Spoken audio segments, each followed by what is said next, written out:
Hello दोस्तों, स्वागत है आप सभी को आपके अपने इस YouTube चैनल पर। दोस्तों, आज के इस वीडियो में हम बात करने वाले हैं आवर्त सारणी के विषय में। हाँ, आवर्त सारणी जो कि क्लास 10th के केमिस्ट्री का जो चैप्टर 5 है उसी के बारे में आज हम लोग स्टडी करने वाले हैं, जिसका नाम क्या है, तत्वों का आवर्त सारणी, जिसे हम लोग पीरियोडिक टेबल भी कह सकते हैं। तो सबसे पहले जानते क्या है कि आखिर आवर्त सारणी क्या होती है।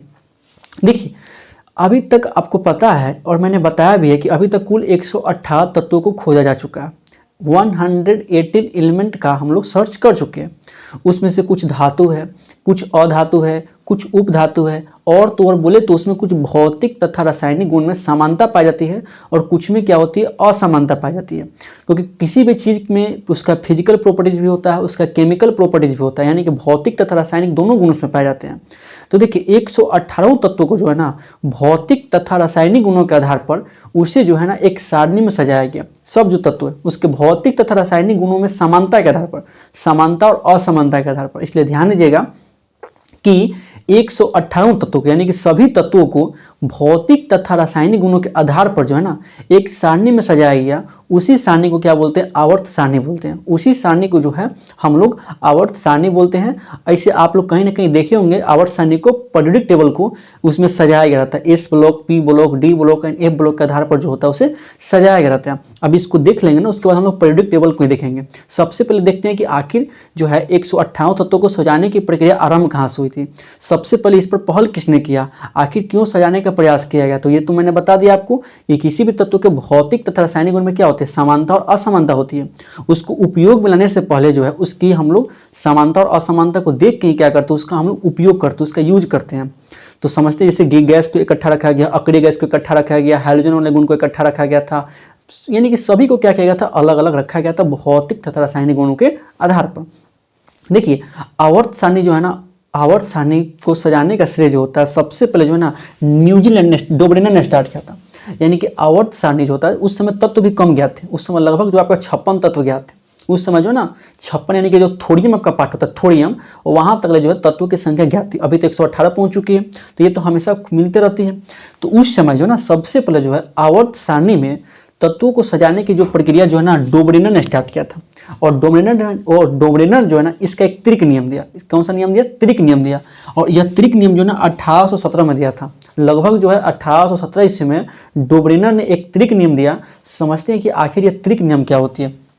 देखिए, डोब्रेनर ने बताया था कोई 3 तत्वों का एक समूह लिया था। कोई भी 3 तत्वों का क्या लिया था, एक समूह लिया था। जैसे कि आपका लिथियम हो गया, जैसे कि आपका सोडियम हो गया, और जैसे कि आपका पोटेशियम हो गया। कोई 3 तत्वों का समूह लिया, और यह देखता क्या है कि जब 2 किनारे वाला तत्व, ये किनारे वाला तत्व हो गया और ये किनारे वाला तत्व हो गया, 2 किनारे वाले तत्व को जो है ना औसत निकालते हैं। यानी कि जब 2 किनारे वाले तत्व को हम एवरेज निकालते हैं ना, तो ऑटोमेटिक क्या होता है, तीसरे तत्व, बीच वाले जो तत्व है ना, बीच वाले तत्व का निकलता है परमाणु भार। बीच वाले तत्व को परमाणु भार निकलता है। जैसे एग्जाम्पल देखिएगा, जैसे कि लिथियम लिया और यह पोटेशियम लिया। लिथियम और पोटेशियम लिया तो यहाँ कितना आपका 7 है और यहाँ कितना 39 है ना। लिथियम की परमाणु संख्या होती है 7, 3 होती है, और इसकी परमाणु द्रव्यमान कितना होता है, 7 होता है। उसी प्रकार पोटेशियम की परमाणु संख्या कितनी होती है, 19 होती है, और इसका जो होता है परमाणु द्रव्यमान कितना होता है, 39 होता है ना। तो जब इसने लिथियम और पोटेशियम दोनों को लिया और दोनों को इसके परमाणु भर को ऐड करेगा, तो 39 और 7 दोनों को ऐड किया तो कितना हो गया, 46। और 46 में जब 2 से भाग देते कितना आ गया, 23 आ गया। तो देखिए, ऑटोमेटिक यहाँ 23 प्राप्त हो गया कि नहीं प्राप्त हो गया, ऑटोमेटिक 23 प्राप्त हो गया। यानी कि सोडियम जो बीच वाला तत्व था, इसका क्या हो गया, परमाणु भार निकल गया। समझ गए। यही नियम दिया था डोब्रेनर ने। यही नियम जो है डोब्रेनर ने दिया था। इसे हम लोग त्रिक नियम कहते हैं। कब दिया, 1817 ईस्वी में दिया था। क्या बोला, उसने जो है कोई 3 तत्वों को एक समूह लिया था। उन 3 तत्वों में से 2 किनारे वाला समूह, 2 किनारे वाला, जैसे कि ये और ये 2 किनारे वाले समूह को लिया और आपस में क्या किया, उसका औसत निकाला। औसत निकालने पर देखता क्या है कि बीच वाले तत्वों का ऑटोमेटिक परमाणु भार निकल जाता है। तो यही था आपका डोब्रेनर का त्रिक नियम। लेकिन यह ज़्यादा सफल नहीं हो पाया। डोब्रेनर का जो त्रिक नियम था ना, केवल 20, यानी कि केवल जिसकी परमाणु संख्या 20 है, जिसकी परमाणु संख्या 20 है, केवल वहीं तक कार्य करती थी, यानी कि कैल्शियम तक कार्य करती थी। यह पूरी तरह से सफल नहीं हो पाया था। अब समझते हैं कि आगे क्या। देखिए, अब आपका आता है न्यूजीलैंड का अष्टक नियम। देखिए, न्यूजीलैंड का अष्टक नियम क्या होता है, न्यूजीलैंड देश मत समझिएगा। ये न्यूजीलैंड जो है ना, डोब्रेनर का त्रिक नियम ज़्यादातर सक्सेस नहीं किया था। उसी के कुछ वर्षों बाद, लगभग 1866 ईस्वी में, लगभग 1866 ईस्वी में जो है ना न्यूजीलैंड क्या करता है, एक अष्टक नियम देता है, एक अष्टक नियम देता है। अब इसको देखते हैं क्या बोलता है। देखिए न्यूजीलैंड ने बोला था कि सभी तत्वों को जो है ना उसके बढ़ते हुए परमाणु द्रव्यमान के अनुसार बढ़ाएंगे, यानी कि उसको जो है किसी भी तत्व को बढ़ते हुए परमाणु भार के आधार पर जब सजाते हैं ना, तो उसका प्रत्येक आठवां तत्व जो होता है ना, प्रत्येक आठवां तत्व पहले वाले तत्व के गुण समान होता है, यानी कि जो आठवां तत्व है ना वो पहले वाले गुण से क्या होगी, बिल्कुल समान पाई जाएगी। समझ गया। देखिए तो आठवां तत्व बोल रहा है, देखिए जैसे कि 1 2 3 4 5 6 7 आठवां पहुंचा, तो फिर आठवां का जो गुण आएगा, आठवां जो एलिमेंट आएगा ना वो पहले वाले गुण की एलिमेंट से क्या होगी, समान पाई जाएगी। यही बोला था आपका न्यूजीलैंड ने, यही बोला क्या था न्यूजीलैंड ने। तो इसे क्या कर दिया, अष्टक नियम, क्योंकि संगीत का जो धुन होता है ना सा रे गा मा पा धा नी सा होता है ना, जो संगीत का आठवां धुन होता है, देखिए सा रे गा मा पा धा नी सा, यानी कि जो संगीत का आठवां धुन होता है ना वो पहले धुन से समानता खाती है। तो यही बोला था न्यूजीलैंड जो है बनाया था। तो बोला क्या कि इसमें हम जब तत्वों को उसके परमाणु भार के आधार पर सजाते हैं तो जो उसका आठवां तत्व होता है ना पहले तत्व से क्या होता है, समानता पाई जाती है, यानी कि संगीत के धुन पर क्या होता है, सेट होता है। इसी कारण से क्या दिया यह न्यूजीलैंड का अष्टक नियम। यह ज्यादा सक्सेस नहीं किया था, यह भी जो ज्यादा सफल नहीं हुआ था, क्योंकि उस समय केवल 56 तत्वों का ही क्या किया गया था, खोज किया गया था, थोरियम का ही खोज किया गया था, इसलिए अभी ज्यादा सफल नहीं किया था। कब दिया, 1866 में। कब दिया, 1866 में दिया, इसलिए इसको भी आप ध्यान देंगे।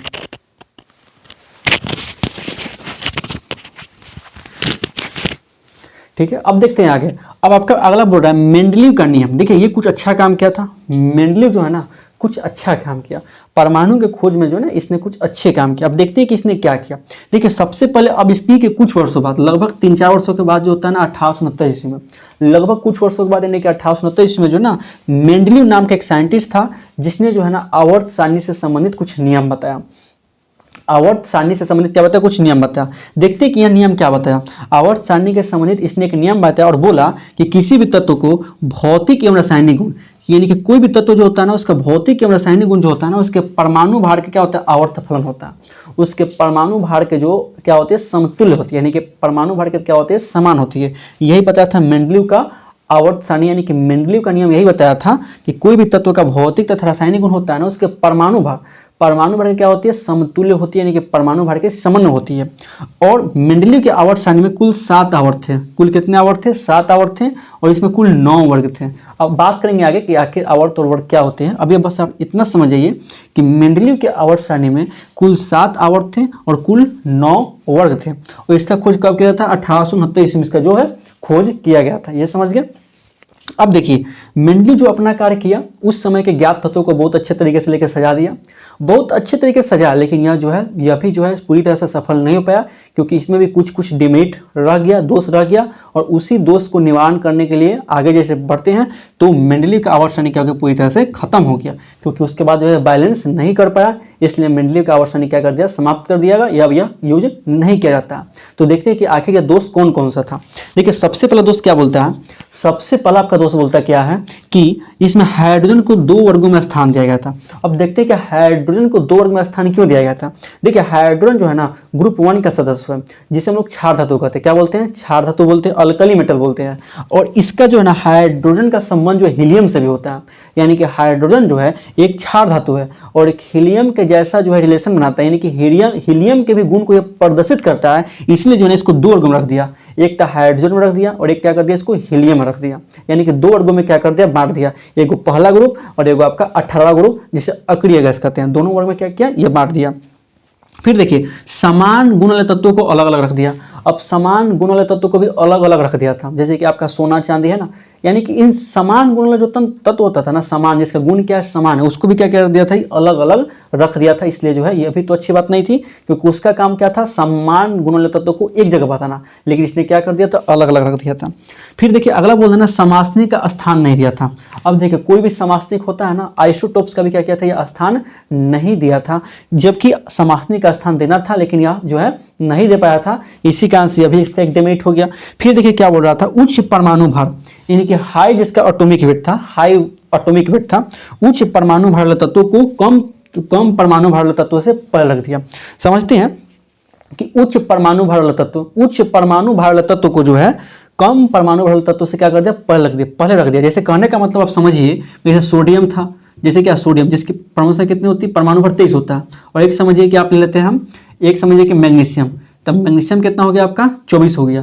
तो कहने का मतलब क्या है कि उच्च परमाणु भार तत्व, यानी कि आपका मैग्नीशियम क्या है जिसका एटॉमिक वेट ज़्यादा है, और सोडियम का जिसका एटॉमिक वेट कम है, तो मैग्नीशियम को पहले रख दिया था और सोडियम को क्या किया था, बाद में रख दिया था। यही गलती जो है मेंडलीव ने कर दिया, यानी कि जिसका उच्च भार था उसको पहले रख दिया और जिसका कम भार था उसको बाद में रख दिया। ये हो गया गड़बड़। इसलिए जो है मेंडलीव के आवर्त सारणी को भी क्या कर दिया गया, खारिज कर दिया गया। ये ध्यान दीजिएगा कि इसमें कुल 7 आवर्त थे और 9 वर्ग थे। और एक और डिमेरिट था कि मेंडलीव जो है ना कुछ नए नए तत्वों का खोज होता था, उसका भी स्थान नहीं दिया था, क्योंकि उस समय केवल 56 तत्व लगभग ज्ञात थे, तो इसको स्थान देना चाहिए था। और अभी कितना हो गया, 118 हो गया, तो यह स्थान छुड़वे नहीं किया था। इन सभी कारणों से जो है मेंडलीव के आवर्त सारणी को खारिज कर देगा, समाप्त कर देगा। अब आपका आता है मुसले। अब आपका आता है मुसले। मुसले जो है ना, यह जो है सबसे अच्छा आवर्त सारणी बनाया। इसी कारण से जो है इसे जो आधुनिक आवर्त सारणी के नाम से भी जानते हैं, यानी कि आधुनिक आवर्त सारणी के जनक कहते हैं मुसले को, और आवर्त सारणी जनक बोलते हैं मेंडलीव को। आवर्त सारणी जनक किसे बोलते हैं, मेंडलीव को, क्योंकि इसी ने सबसे पहले इसको आवर्त और वर्ग में क्या किया था, सजाया था, एक रूप प्रदान किया था, और उसी रूप को ये फॉलो किया था मुसले ने। लेकिन इसका जो बनाया गया आवर्त सारणी था यह सक्सेस कर गया, सभी वर्गों को, सभी तत्वों को भी सजा अच्छे तरीके से, और कुछ जो है तत्व बचे हुए थे उनके लिए स्थान भी छोड़ा था। इसलिए मुसले ने जो आवर्त सारणी बनाया था उसे हम लोग आधुनिक आवर्त सारणी कहते हैं, और जबकि मेंडलीव ने जो बनाया था उसे हम लोग केवल आवर्त सारणी कहते हैं, और इसे आवर्त सारणी का जनक भी कहा जाता है मेंडलीव को। ठीक है, तो चलिए अब देखते हैं कि आखिर मुसले ने क्या काम किया, उसको देखते हैं। तो चलिए उसको हम लोग देख लेते हैं। ये अब देखते हैं कि आखिर जो है मुसले की आवर्त सारणी क्या है। देखिए उससे पहले जो हम लोग चर्चा किए थे अभी जो है डोब्रेनर ने आपका त्रिक नियम दिया था, ध्यान दीजिएगा, कब दिया था, 1817 ईस्वी में, इसको भी ध्यान दीजिएगा। उसके बाद आपका था न्यूजीलैंड देश मत समझिएगा, न्यूजीलैंड एक व्यक्ति का नाम है। इसने जो है न्यूजीलैंड ने अपना अष्टक नियम दिया था, सा रे गा मा पा धा नी सा, उसके आधार पर। यह कब देता था आपका 1866 में देता था, यह भी ध्यान दीजिएगा। एक आपका आया मेंडलीव ने भी आपका दिया था आवर्त सारणी का नियम, जिसे जो है आवर्त सारणी का जनक भी बोलते हैं।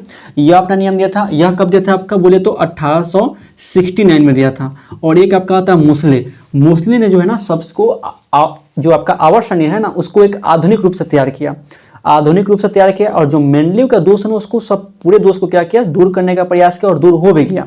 और यह अपना नियम दिया था 1913 ईस्वी में जो है मुसले जो है ना अपना आवर्त सारणी बनाया, जिसे आधुनिक आवर्त सारणी का जनक भी कहते हैं, यानी कि आधुनिक आवर्त सारणी कहते हैं। और अभी वर्तमान समय में जो है ना मुसले के द्वारा बनाया गया ही आवर्त सारणी का उपयोग किया जाता है।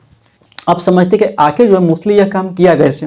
देखिए मुसले जो है ना यह काम कैसे किया कि तत्वों को जो है ना, कोई भी तत्वों को जो है ना भौतिक एवं रासायनिक गुण, यानी कि तत्वों को जो भी भौतिक एवं रासायनिक गुण होता है ना उसको परमाणु संख्या के आधार पर सजाने का प्रयास किया। परमाणु संख्या यानी कि एटॉमिक नंबर के आधार पर जो है ना कोई भी तत्व के फिजिकल तथा केमिकल कैरेक्टर होता है उसको सजाने का प्रयास किया था। और मेंडलीव यही गलती कर दिया था, उसने जो है ना परमाणु भार के आधार पर सजाने का प्रयास किया था, परमाणु भार के आधार पर। इसने क्या किया था, इसने जो है ना परमाणु संख्या के आधार पर सजाने का प्रयास किया था, और यह सफल भी हो गया। और इसके द्वारा बनाया गया आवर्त सारणी काफी बड़ा था, इसलिए इसे जो है दीर्घ आवर्त सारणी का जनक भी कहा जाता है, दीर्घ आवर्त सारणी के बड़ा आवर्त सारणी का जनक भी कहा जाता है। अब समझते हैं, ये तो समझ गए, मुसले का समझ गए, कब दिया था, 1913 ईस्वी में दिया था, ये समझ गए आप लोग। चलिए आप ध्यान देते हैं कि जो मुसले के द्वारा आवर्त सारणी बनाया गया था यह काफी बड़ा थी, और इसने जो ना आवर्त और ग्रुप दो चीज में बांटा था, आवर्त और ग्रुप दो चीजों में पूरे आवर्त सारणी को सजाया था। अब देखिए आवर्त क्या होता है, आवर्त जो होता है ना, देखिए ये जो आपका मान लीजिए कि ये आपका आवर्त सारणी है, तो इसमें कुछ इस प्रकार से लाइन रहती है, इस प्रकार से लाइन होगी, तो इसे हम लोग आवर्त कहते हैं, यानी कि सोए हुए पार्ट को क्या बोलते हैं, आवर्त बोलते हैं। जो पार्ट आपका सोया हुआ है यानी कि हॉरिजॉन्टल जो लाइन होता है ना उसे क्या बोलते हैं, आवर्त बोलते हैं। और जो लाइन आपका खड़ा है, ये लाइन आपका क्या है, खड़ा है ना, तो इसे बोलते हैं उदग्र स्तंभ, इसे हम लोग वर्ग बोलते हैं या उदग्र स्तंभ बोल सकते हैं। ये वर्टिकल लाइन है, क्या वर्टिकल लाइन यानी खड़ा हुआ लाइन है ना, ये आपका खड़ा हुआ लाइन है, या इसे उदग्र स्तंभ बोल सकते हैं। एक स्तंभ का पार्ट होता है ये, है ना, स्तंभ जैसा दिख रहा है कि नहीं दिख रहा, तो इसे ही बोल सकते हैं आप वर्ग, इसे क्या बोल सकते हैं, वर्ग।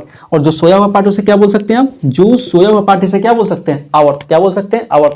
अब समझते हैं, इसको डिफाइन करते हैं। देखिए जो मुसले ने आवर्त सारणी बनाया था इसमें कुल 7 आवर्त थे और 18 क्या थे, 18 आपका वर्ग थे। यानी कि मुसले के द्वारा बनाया गया जो आवर्त सारणी थी। इसमें कुल 7 आवर्त और 18 वर्ग थे, यानी कि 7 पीरियड थे और 18 ग्रुप था। वर्ग को इंग्लिश में बोलते हैं ग्रुप और आवर्त इंग्लिश से बोलते हैं पीरियड। ये बात आप ध्यान दीजिएगा। कुल 7 आवर्त था और 18 ग्रुप था, यही आपके एग्जाम में क्वेश्चन मिलता है, तो यहाँ अच्छे से बनाना, ठीक है।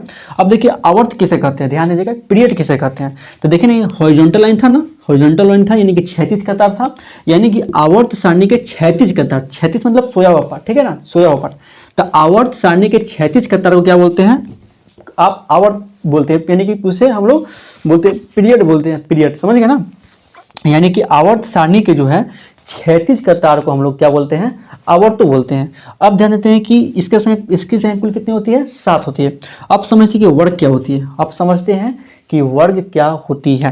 देखिए वर्ग जो है ना, आवर्त सारणी के उदर स्तंभ, उदर स्तंभ यानी कि जो खड़ा हुआ पार्ट है, क्या खड़ा हुआ पार्ट है, यानी कि वर्टिकल लाइन, यानी कहने का मतलब है आवर्त सारणी के उदर स्तंभ को क्या बोलते हैं, हम वर्ग बोलते हैं। इसकी संख्या कुल कितनी है, 18। इसकी संख्या कुल कितनी होगी, आपको 18 मिलेगी। यानी कि आवर्त सारणी के उदर स्तंभ यानी कि वर्टिकल लाइन को क्या बोलेंगे, ग्रुप बोलेंगे। और आवर्त सारणी के क्षैतिज, जो क्षैतिज कतार होता है ना, जो सोया हुआ पार्ट होता है, उसे क्या बोलते हैं, आवर्त बोलते हैं। इसकी संख्या कितनी होती है, इसकी संख्या कुल 7 होती है, इसलिए इसको भी आप ध्यान दीजिएगा। यह रहा आपका कुछ जो 4 साइंटिस्टों ने इन्वेंशन किया और 4 साइंटिस्टों ने जो है इन्वेंशन करके जो है आधुनिक आवर्त सारणी का रूप दिया और सभी वर्गों, सभी तत्वों को जो है उसके आवर्त सारणी में क्या किया, अच्छे तरीके से सजा दिया। अब हम लोग देखेंगे कि आखिर जो है आवर्त सारणी दिखता कैसा है और उसमें हम लोग कौन कौन सा एलिमेंट को कहाँ रखे हैं और किस एलिमेंट को क्या बोलते हैं। अब हम लोग जो है उसके बारे में जानेंगे। इससे पहले आप लोग आवर्त वर्ग जो अच्छे तरीके से समझिए, क्योंकि ये काफ़ी महत्वपूर्ण है और इससे हमेशा क्वेश्चन बनते भी है। तो जो अब जो है आवर्त सारणी का नेक्स्ट रूप होगा, यानी कि हम लोग जो आवर्त सारणी को देखेंगे, पीरियोडिक टेबल को जो देखेंगे ना, वो आपका होगा नेक्स्ट वीडियो में। यानी कि हम लोग नेक्स्ट वीडियो में जो है ना आधुनिक आवर्त सारणी को पूरे अच्छे तरीके से देखेंगे, पीरियोडिक टेबल को देखेंगे। तब वहाँ जो है हम लोग तत्वों के बारे में अच्छे तरीके से जान पाएंगे, क्या होता है धातु, क्या अधातु और क्या उपधातु, कहाँ किसको सजाया गया है, कौन सा धातु का क्या भौतिक गुण होता है, क्या रासायनिक गुण होता है, सबके विषय में हम लोग बात करेंगे। चलिए तब तक के लिए धन्यवाद, और इसका आप लोग अच्छे तरीके से रिविजन कर लेंगे।